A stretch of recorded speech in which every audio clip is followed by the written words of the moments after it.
Good morning, everybody, and thanks for joining us one more time in our weekly Facebook Live here in the Texas Latino Conservatives. And we have Orlando still in Montana. Hello, Orlando. Hello, Andrea. How are you this morning?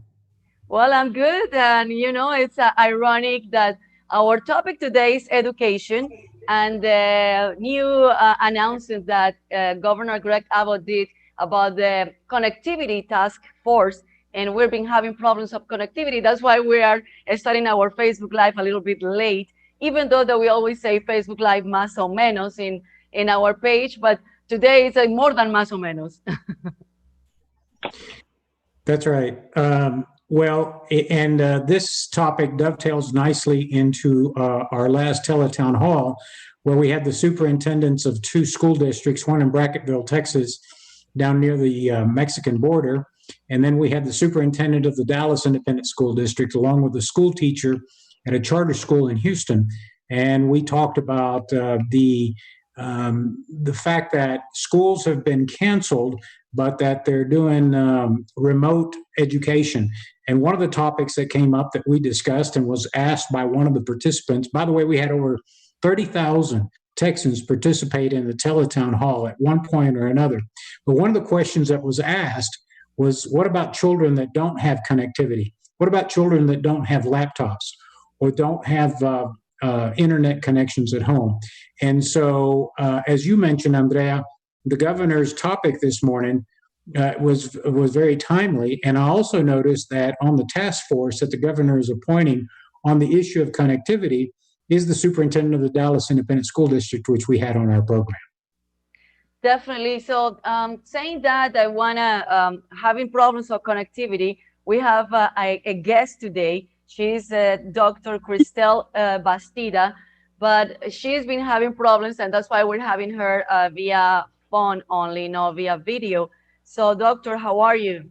Good morning. I'm doing well this morning. Good morning. Thank you all for your patience because just as you said, we've been having issues with connectivity. I often do Facebook Live videos, so I'm sad that I won't get to join you via video, but I'm happy to be here via phone with you Doctor, today. tell us a little bit about your background.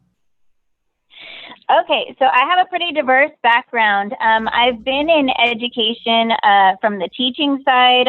I've been a teaching assistant and had a statistics laboratory that I taught at UT Austin. I've also taught at Houston Community College. I taught introduction to psychology. And my doctorate is in neuroscience, so I've been a research scientist as well. But besides all of that, I'm also a mom with a student in Houston ISD, and we've been kind of going through this connectivity issue here in HISD, as you know, as well as the teachers have been going through it. So, so I have a lot of different perspectives here that I'd like to bring to you today. Awesome. I'm a mom also, and I want to say a little bit about the news of Governor Greg Abbott, Orlando. So he launches the initiative to bring internet connection to all the students. So the initiative originally, it was, he got the idea, as you mentioned, from the superintendent of Dallas ISD. And we had him last week on our telethon hall. So now he's also part of this task because definitely many kids not only has a lack of internet situation, but also they don't have computers, they don't have the technology to be online. And another problem that all these kids and the school districts are facing is that they don't know if the kids are really attending the online school or not. And I was reading yesterday an investigation that the ABC 13 about that. Yeah, but before we get into all that, I still want to know a little bit more about our guest. In other words, where are you from? Where were you born? Are you and tell us what you're currently working on right now from a research perspective. Yes. So, okay. So I am from Houston, Texas. I live in Northside, which is a community just north of downtown. So my son will be the fourth generation of my family to live in this neighborhood. It's a predominantly Latino neighborhood. So that's where I'm coming from. I'm Houston born and raised. I spent a lot of time in Austin, Texas, because I did my undergraduate as well as my graduate work there. So probably that was a total of 12 years that I spent in Austin. So I love this state. I love our community. I'm really happy to be here with you and to be able to speak to our community, because these issues of, education and especially of connectivity are so central to, what we do. Right now, I do a lot of consulting work. I have worked with, nonprofits on rare diseases.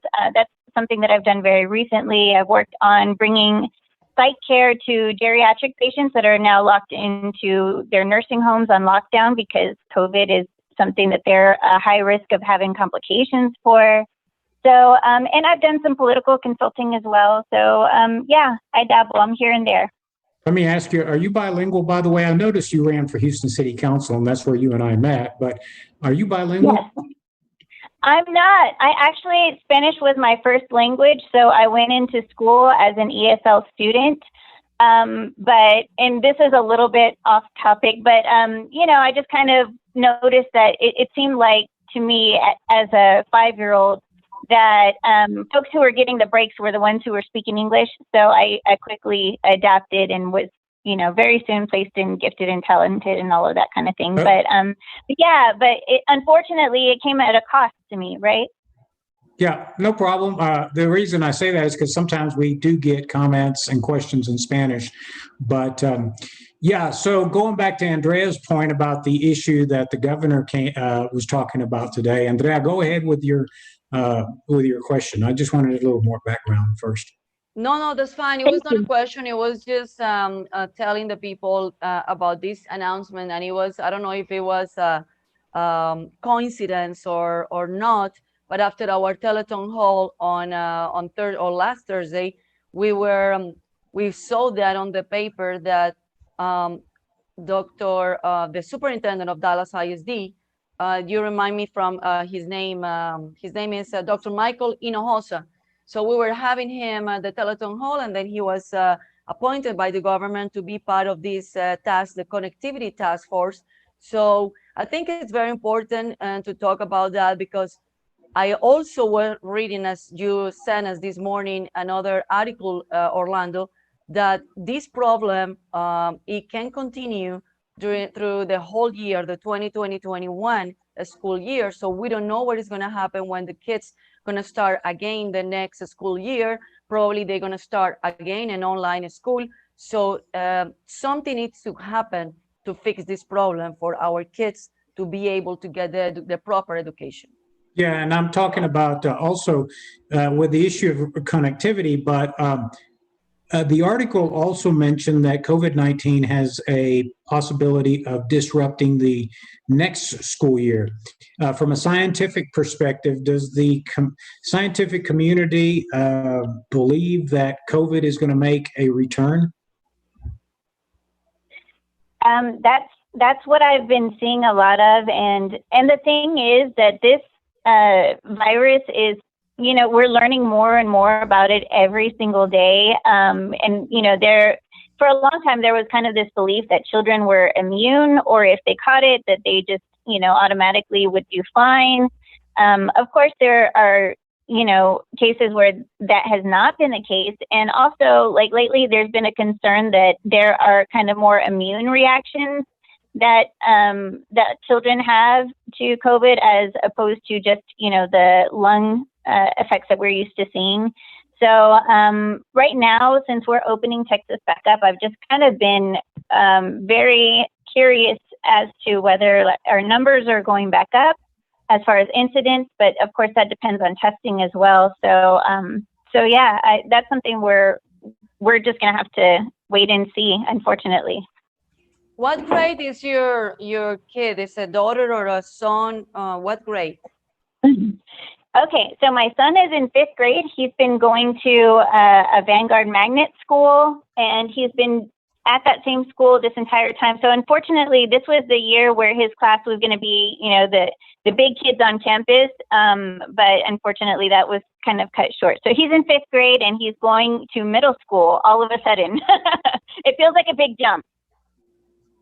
Oh, wow. Okay.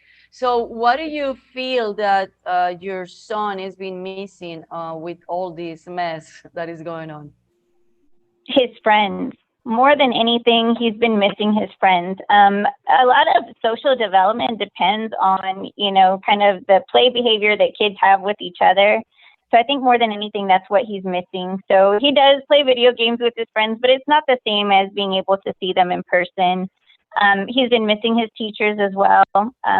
From a parent's perspective, it's very difficult to see which assignments are missing and which ones are completed. There's no real clear way to check on that. So it's been difficult because I love doing this work with him. As he's learning new math concepts, I'm right there with him and I'm like, oh, okay, I can help you with that. But if I can't even check which assignments are which and which are completed, it's just, it's been very frustrating for him and for me. Yeah, is there a possibility that we could go to year-round schooling and use the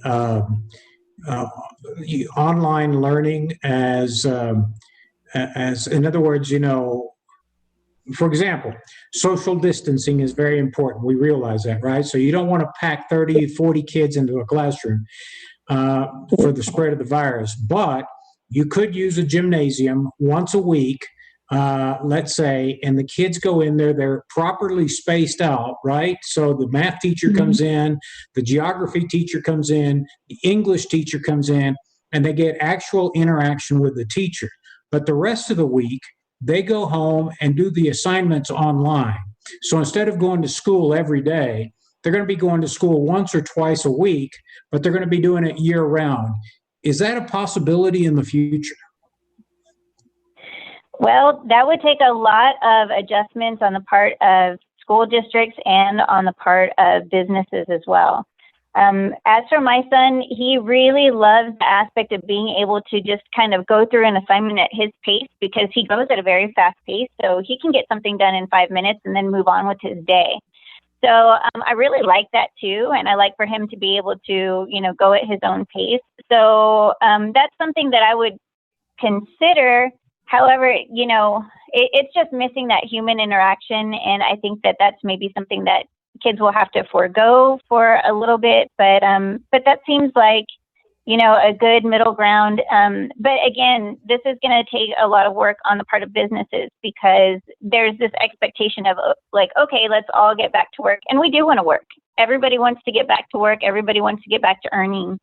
But the problem with that is if, we have year-round school where our kids are learning at home, and we're off at work, then what happens to our students? What happens to our children? Yeah, I think this is very difficult for us as moms. And I've been mentioned this to all my friends that they have little kids. I said, I thank God that this pandemic got me on my kids. I have twins and they're 15 years old and I don't have to babysit them all day long. But I have many friends that they have little kids and they don't know what to do, and they can know even if they are essential workers or they have to go and look for something for work or even to go to the supermarket. It's like no way to leave the house because they don't have nobody to help them to take care of the kids, and it's even worse that we cannot bring a babysitter. And it's even worse that we cannot, the ones that are lucky to have their parents around, we cannot even bring them because they are in a risk time. Right. So it's horrible. We don't know what to do. I don't know how it's going to be the future of education, if this is going to be the new normal, because everything or many things are becoming a new normal. And we actually don't know what is going to happen because every day we see different things, we hear different things, and everybody is like having more questions than answers. I see exactly what you mean. So I think if there were a way to just make it incentivized for businesses allowing parents to work from home, because a lot of times that is an option. And that's what a lot of us have seen and learned. I knew this to begin with. I've always kind of felt like, why isn't working from home an option for more people? Because most work can be done from home unless it's a service industry job or something like that. So to me, it would have to be something where businesses are incentivized to do this for parents, because without any kind of incentive to do this for parents, all of these parents are, either going to be on unemployment or just not able to work because their students are home and uncomfortable with just leaving small children at home all day. So yeah, this is going to take a lot of flexibility on the part of businesses and, the education system. I've actually considered homeschooling my son before, just because he goes at a fast pace, and I don't like for him to sit through a week's worth of one lesson when he could have gotten it in 5 minutes.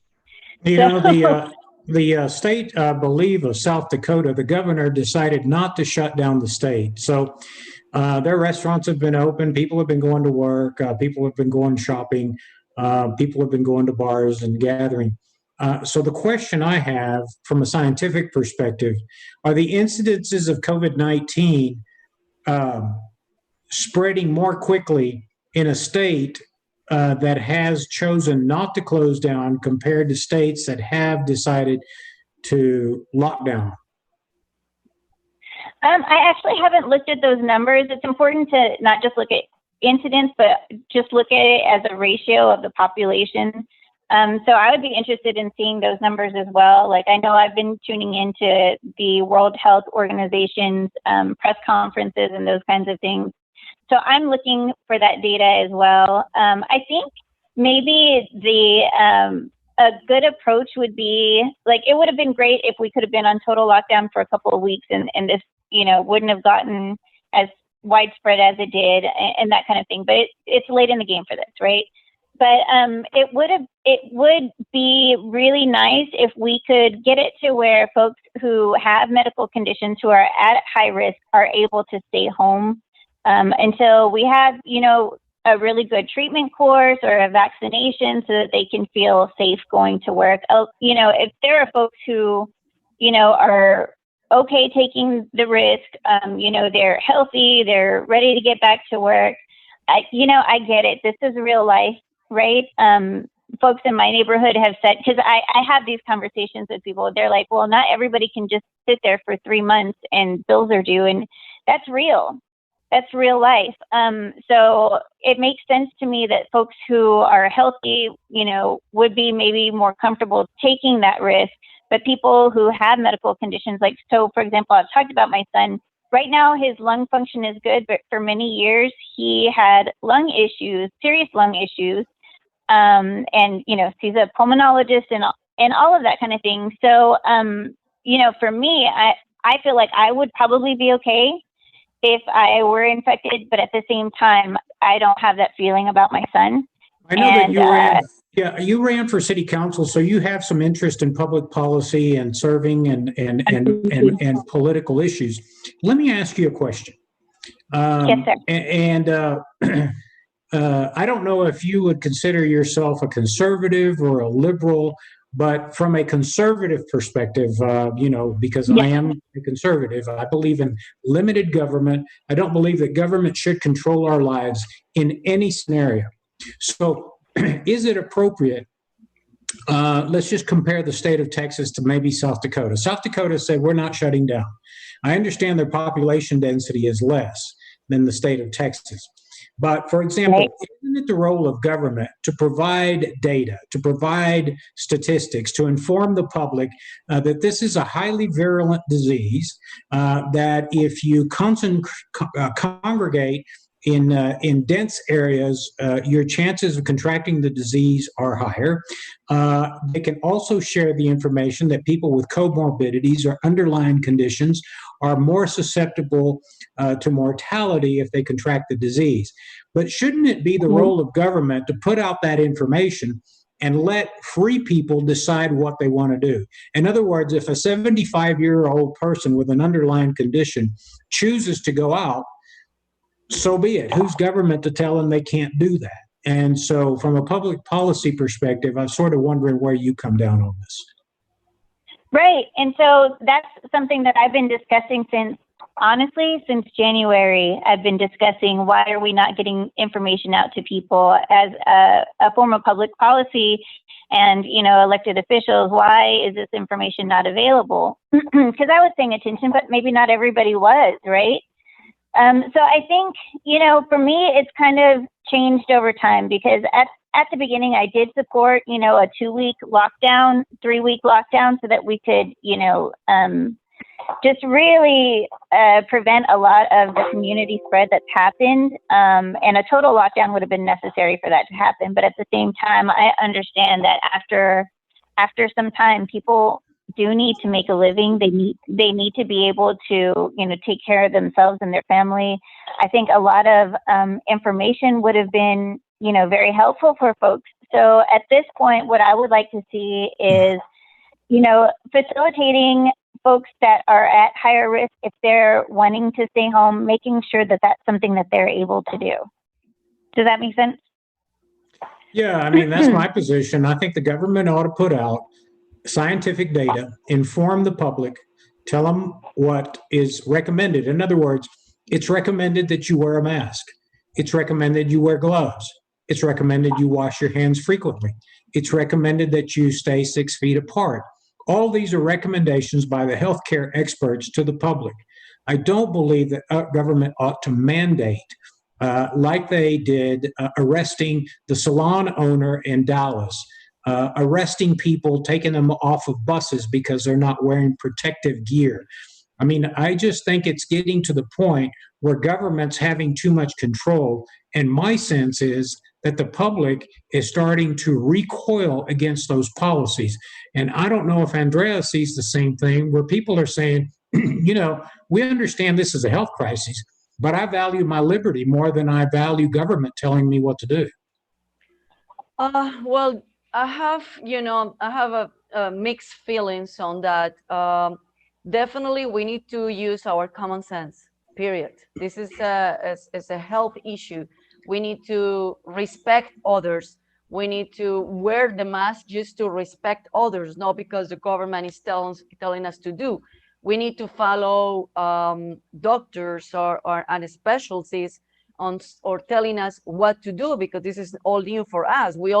I always hear since I was little, wash your hands, but now it's like really learn how to wash your hands. And it's like taking other measures that we normally we're not doing it. But at the same time, Orlando, I've been wearing my mask when I go out. I've been following things just to respect others. But I see so many people that don't care or don't really even bother. And at the beginning of the pandemic, we hear so many comments of people saying like, oh, this is another flu, and people were not believing, or they were not getting the information. I don't know. So in that way, I'm not believing on arresting people or charging them $1,000 of fine or something. But I believe that the government should say something about it, not necessarily arresting people and not. Well, I agree. I mean, it's Andrea, it's no different than diabetes. Let's say that's an issue that's very important to us, because we know that in the Latino community, childhood diabetes is a real problem. Do we want government to say, to set up a website when a child goes into a convenience store and buys a 16-ounce soda? Are we going to turn them in? Because this is what Lena Hidalgo, the county judge in Harris County, has done. Set up a website so that citizens can turn in violators of the density in restaurants. Or do we just simply want to inform the citizens with data? Sugar is bad for you. Inactivity is bad for you. Fried foods are bad for you. And let them make the decisions. Or are we going to have a constant police state that they may say, hey, it worked so well with COVID-19. Why don't we try it with, let's say, diabetes? Why don't we try it with every other aspect that harms humans, And so what happens to our liberties? I'm just wondering, where do we draw the line? I love both of y'all's perspectives. Can I just say that? Like, because what she's saying is very in sync with, taking care of others and making sure that, we're conscious of other people's health and safety as well as our own. I think that's really important. And Orlando, what you're saying sounds very, it resonates with me and probably a lot of Latinos as well. And I'll tell you why, and this is not going to be like the most, popular thing to say, but look, as Latinos, we don't like to be forced to do things. As Texans, we don't, and so there is a difference between, working together, collaborating with, all other electeds, and saying like, okay, these are the recommendations that we're going to make. We're all on the same page. Here's what we're going to do. But I think in trying to force it, and especially when folks are being, there's an issue of letting people out of jail so that they won't be exposed to COVID-19, but then also wanting to arrest people because of COVID-19, it got a little bit mixed up there. Sense. So I think, I think that our feeling, and this is something that I feel too, like, honestly, if you are trying to force me to do something, even if it's really good for me, I'm not going to want to do it. And maybe that's where some of this came in, right? Because we have, like, as, and I actually, like, I'm a lifelong Democrat, whatever. I'm told by Republicans that I'm a Republican. They're like, no, honey, you're actually a Republican. Because I have friends of, all the, political aspects, the full spectrum, right? But from that side, I really do understand the feeling of, hey, this is still my choice of, what I want to do, and the government's role, and, like, as far as what is our social contract with the government, we can go way back to philosophers on this, right? And say, like, what is their role? Why have we decided to have a government? And for the most part, I don't think anybody would answer so that they can restrict us and, lock us in our houses and that kind of thing. So the fact that it was approached that way, I don't know if it's a PR issue or what, but, forcing people into something is something where you're always going to get pushback, in my opinion. You know what I find interesting and fascinating as a political scientist from a public policy perspective is that I understand, for example, when I first immigrated to America in 1962, automobiles were built with seatbelts, but seatbelts weren't compulsory. In 1962, when I moved to Houston, Texas, people smoked in bars and restaurants, smoked everywhere in an elevator. But here's the difference. I want to highlight the difference. With respect to seatbelts and with respect to smoking, the people, which is the government, we, the people, through our legislative bodies, our elected representatives in Austin or in Washington, had a debate, and we voted. And they came up with those policies after there were public hearings, after years of research, after years of the machinations of the potential policies. And we as a society, in a democratic process, made the decision to make, in most states, seatbelt wearing compulsory. We also decided to ban smoking in public places. Those were policies that were debated and voted on by the people. With respect to this COVID-19 or any other future virus, who is government to unilaterally, without the input in a democratic process of the people, using some emergency power that is a statute but in the Constitution but is nebulous? I mean, who knows what that means? To use that power at local governments like the county judge in Harris County did, to set up snitch websites to force people to do certain things. I just don't get that. And there's a difference, for example, as I go back to what I said originally, give the people the information and let them make the decision. For example, if I now want to fly an airline, the airlines are requiring that I wear a mask. If I go to some retail outlets like HEB in Texas, they may require face masks. And that's fine. Those are private businesses and they have a right to make those decisions. But I don't think government should mandate every minute objective that we try to accomplish every day. When we leave the house, where we go, how long we can stay. You know, it's just crazy. So I just think that the role of government, barring a legislative process, is to share information and let people make their own decisions. Yeah, yeah, I agree. I think it should be other things that they should consider it mandatory from their end, like, for example, give computers to all the kids, give the internet service to everybody. You know, they put us on lockdown and we're having problems of connectivity. I'm gonna ask our producer to roll a video talking about exactly of connectivity and how some of the school districts start giving kids laptops.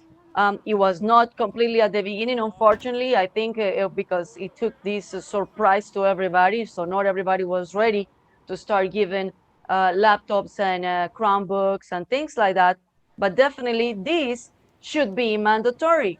Like all the school, the public schools should provide to the kids technology, should provide to the kids the ability to connect at home in case of crisis that we just face. That should be mandatory. That should be something that our kids should get. That way they can, everybody should be prepared. I hope really that from this pandemic and from this crisis, everybody learned their lesson. And now that Governor Abbott announced the task force of connectivity, that every kid should have internet, we learn more and beyond of that, and all the kids should be have access to all the technology, because we don't know, Orlando, what is going to happen. Some people, I mean, I've been reading a lot of stuff. Some people say till 2022 we're going to be in this situation. So probably, as you mentioned earlier, kids will just go 2 days a week to the school. And also we need to consider it that many schools are in classroom, they are like 40 students, 32 students, like that's crowded, that's overpopulation. So how do we going to maintain a social distancing when all the schools are so crowded? And I mean, it's not going to be safe for nobody. My overarching concern, Andrea, is that there is always a crisis looming on the horizon, right? Whether it's COVID-19 or whether it's an unforeseen future virus or bacteria. And the problem I have from a public policy perspective is that I'm wondering if we are limiting the right of free people to make their own free choices based on the information that is being disseminated by the scientific community. And number two, are we creating a class of people that is now completely dependent? They're not free, right? So now they're going to look to government to tell us what to do when we can leave the house, to give us computers, to send us a check from the federal government every month. I mean, we really need to have a public policy discussion of how we're going to act in the future when viruses, when earthquakes, when floods, when volcanoes and pandemics happen, because they're going to happen all the time. The question is, I personally am not willing to give up my freedom and have some person like the county judge in Harris County tell me how to live my life. So I simply brought that up because I'm interested to see how the next Texas legislative session addresses how these local governments are going to act. Yeah, that will be very interesting, and that will be very interesting to see how everything is going to change, and they will have to work harder on that during the summer to be able to go back to school. And this legislation that normally it started in January, they need to have emergency legislation, I think so, for many, many topics that we're dealing right now. Yeah, but you can't just have emergency legislation. What does that mean? You know, people run amok. And Well, I know. I mean, so I just saying. I'm not a politician. I just saying that, you know, yeah, I'm not a politician. I'm just a citizen. I'm a mom, and I'm seeing everything that we're facing right now.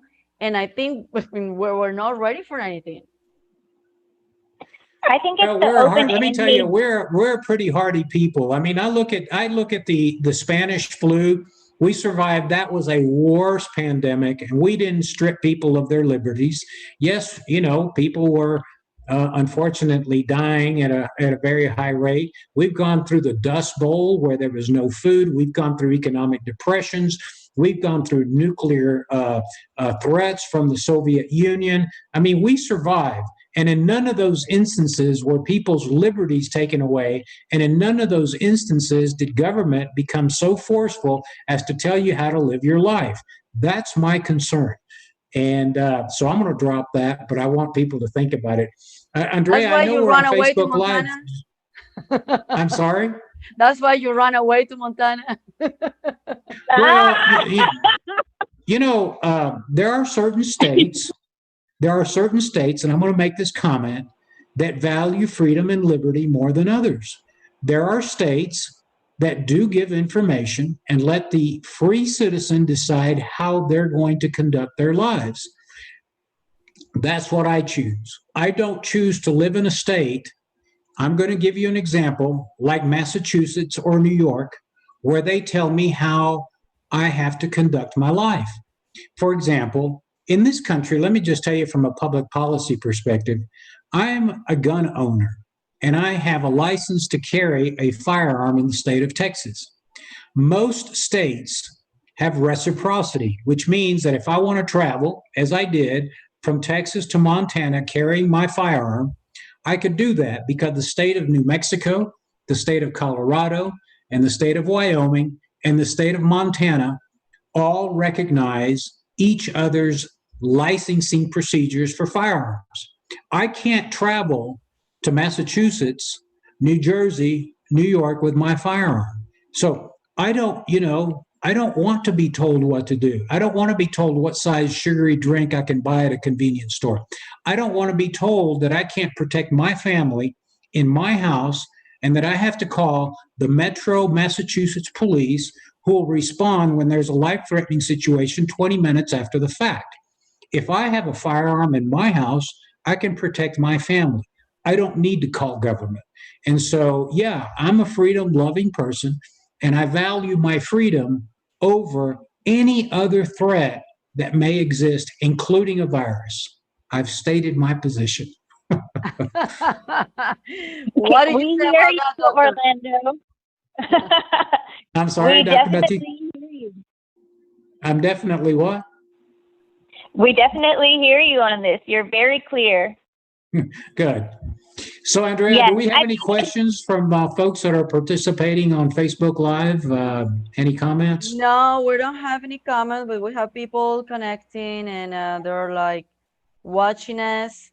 And I want to highlight for people that is just connected to us right now that we are talking about education, the future of education, because that affects pretty much everybody.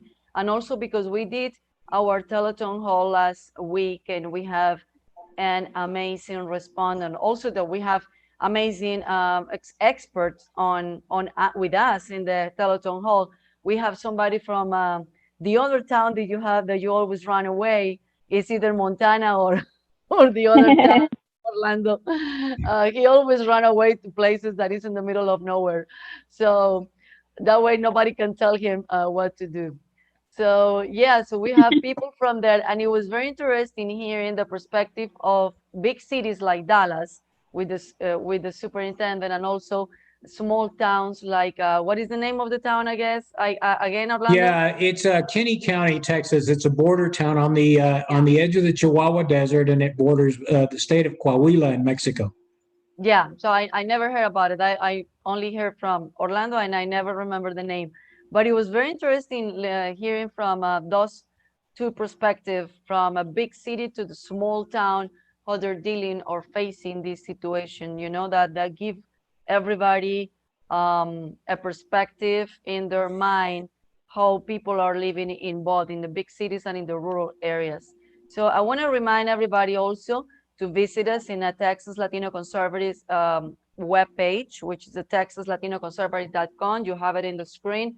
Visit us there. We also have one page in our webpage dedicated to only COVID-19, and we have all links and information in English and Spanish that people can navigate and have more sense about the situation that is going on, all the things that is explained about the SBA's loans, everything that is explaining about how to take it of ourselves, what is the new announcement, the new politics that is going on this COVID-19.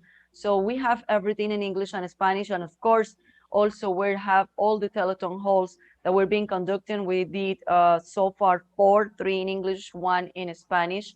So please stay tuned. We also having this Facebook Live every Wednesday with different topics that that affect everybody. So if you have any question or if you have any topic that you want us to touch and invite experts on that, please let us know, make on the comments, and we're gonna be with you. We're listening to you, and we want to hear from you because we're doing this for our community. That's why we want to hear from you. And also, don't forget Leadership Latino, which is an effort by the Texas Latino Conservatives to develop the future conservative Latino leaders of this state.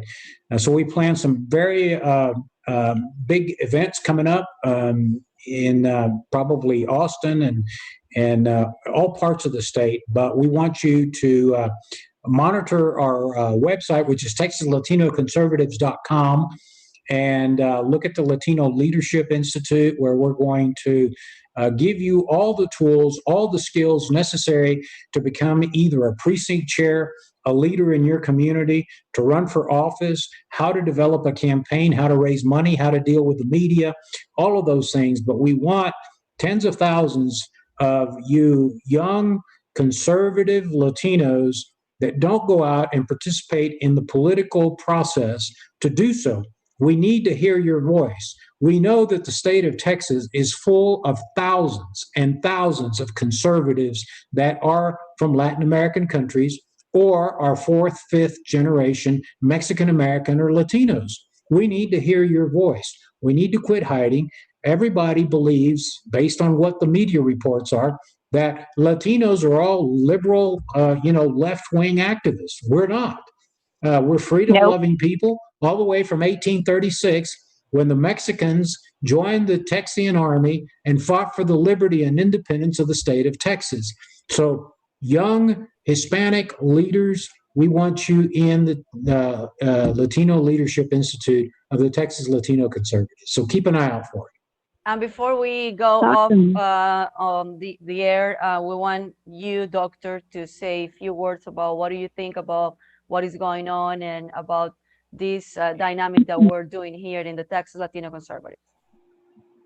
Okay, well, I think it's very interesting. As I was saying earlier, I really liked your perspective, and I really felt Orlando's perspective as well. And I think that as Latinos, we kind of do tend to defer to others and let everybody else speak out. And we have our own thoughts and ideas, and we do need to open our mouths. And I've said that so many times. So, and for me, it doesn't matter to me where anybody is on the spectrum. I just want to hear our voices, because at this point, there are so many Latinos in America, whether we were born in America or not, that just really have not had their voices heard. And it's really important that we be able to say our perspective as well. I know when I was running for Houston City Council, there were a number of things that I had issues with that I wanted to speak out about, but also was just kind of like, and it's funny because anybody who knows me knows that I'm very outspoken, right? But there were, like, for example, there were, PACs that, were for, like, freedom, whatever, free choice and all this kind of stuff. And at the same time, I'm Catholic. Okay, so I had a very hard time because I feel like everybody's able to make their own decisions. it's not for me to decide for somebody else.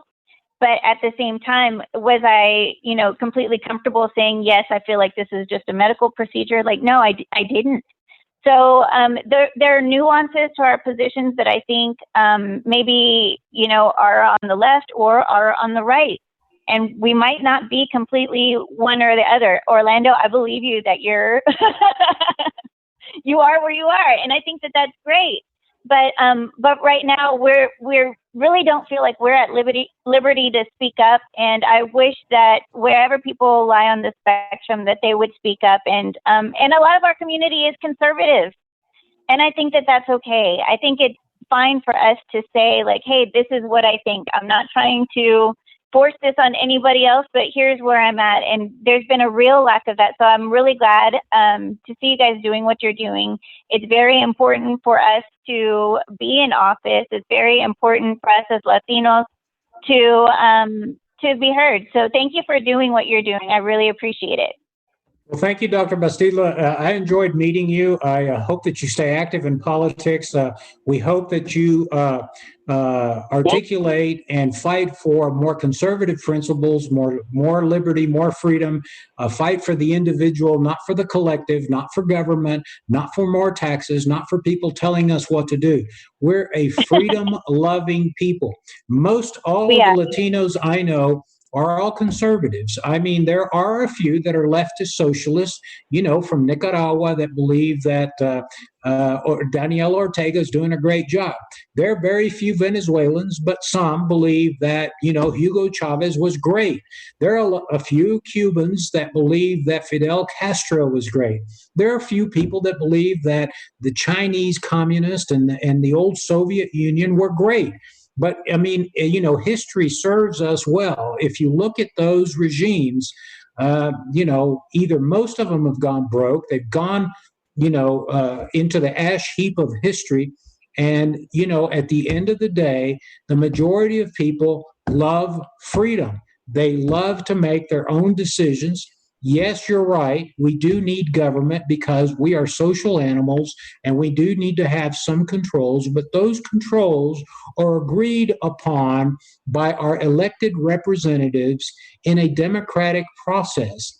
What I don't like, and I go back to these policies that are being instituted because of this COVID-19 or any future virus, is government running amok with our freedoms and our liberty. And I hope that legislatures across the country meet in their next legislative session to sort of rein in these out of control counties, judges, and these out of control city mayors. And so I thank you for joining us. I hope you stay active. Andrea, I'm going to toss it back to you. All right, Orlando, we hear you. Thank you so much. Keep having fun in Montana. We hope to see you soon here in Houston if we got lucky. And thank you, doctor, so much for being with us and giving us your time. And thanks everybody for watching us. And again, stay tuned.